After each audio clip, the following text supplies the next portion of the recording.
Thank you. Thank you, Nida, for a wonderful introduction. Thank you to each one of you, and thank you to the organizers for this great opportunity to address so many like-minded women and encourage all of them at this event. I would like to share a little bit about my journey and introduce myself. I'm a passionate entrepreneur who loves to work hard and succeed in every challenge that is put across me.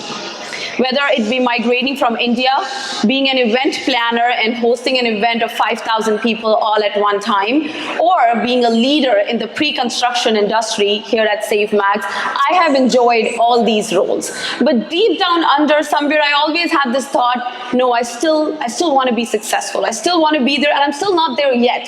Every day is a new challenge. I'm still learning and I'm still growing. But of course, like every path, any path you all have taken, there are obstacles and there are challenges, but it all depends on how we face them.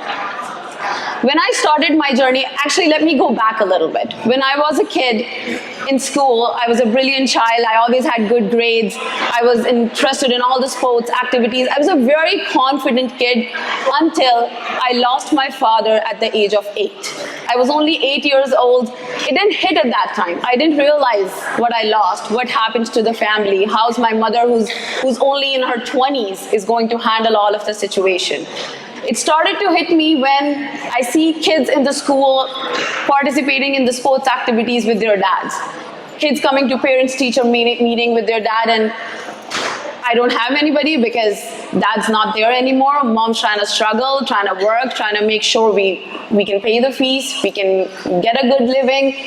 And then slowly we made our way up. I think being a single mom is like a warrior. Salute to her. She raised us. She gave us the best life possible. I started giving tuition classes when I was only myself in grade 9, grade 10. Then from there, the day came when my uncle came to this country and he said, you know what, as soon as you finish your grade 12, I'm going to bring you here and you're going to study here and you're going to do well. Then started another challenge. Back home, it's not easy getting anything. I wanted to get my visa because I was an international student, get the study permit to come to Canada. I remember me and my uncle used to wake up every day at 6 a.m. and take the train and go to one bank and then the other bank and then the other bank. They'll make us wait the whole day and come again another day. No, it's not done. The person's not available. So for days, for weeks, he would travel. He used to live 3 hours away from where we were. He would come every day. We would go to those lineups, stand there every day. But then finally, we were sure that we're not going to give up. I got my study permit, I got the loan we needed, and I came to this country and I started studying. And as Neeta mentioned, when I was studying in Sheridan College, doing my accounting diploma, I was working at a firm as a front desk administrator. From there, I made my way up to business, from administrator to business development manager, and then I finally decided to get into sales. But while I was doing these roles at SafeMax, I saw that real estate is a male-dominant industry. All the realtors you see out there, they were far older than how I was. I was 24 at that time. And when even I took my license and I started meeting people, clients would come and I could see that doubt on their face that buying a property, it's not a small $5, $10 thing. It's a very, very big investment. And at times, it's all that somebody has. They're life-saving. And they would come in, they're like, oh, you're Lashika. Oh, okay. So I saw that doubt when they come in, but when they sat with me, they heard me, they understood all the aspects I had to put across them, everything I learned, everything I shared. Some of them even told me before leaving that, you know, when we came in, we thought, okay, we came to a wrong person. We needed somebody with more experience. Maybe we can talk to your boss. Maybe we can talk to the broker of record.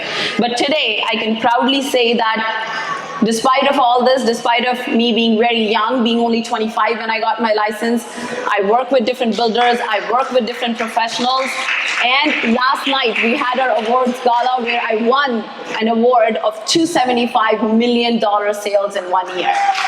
So I've made my way up from there. There have been times when a realtor, I remember this, I'll quickly tell you, I had a listing, I had a house up for sale, a realtor called me, I'm sure he was 10 years in the industry and had very good experience. He called me and he asked me about the price, how the offer is going to go, and I said, this is where my client is sitting, so this is how it's going to go. He's like, what do you even know? Do you even know how to sell a house? And he started teaching me, just because he heard it's a female on the other line, and he's like, no, this is how much the price should be, this is how you should take the offer, this is what you should tell your client. And I had to stop him right there. You don't have to tell me how I deal with my clients, you handle yours and I'll handle mine. And I did sell that house way above asking what he was pitching. So lastly, I want to tell you all that don't let anything stop you. I was blessed. I had support from my uncle, and then when I got married, I had the same support from my husband and my in-laws. Trust me, at times I do have to stay late at the events. These builders start their event at 8 o'clock, they go up to 11 o'clock. I have a very supportive family, but if you don't stand up for yourself, nobody is going to support you. So if you have to do something, you have the love for it, you have the passion for it, you can do it. And one last thing I want to say, I strongly believe that money is important, but it's not everything. Don't make money your goal. Do what you love. Pursue the things that you enjoy doing. And when you do it so well that nobody can take those eyes off you. Thank you.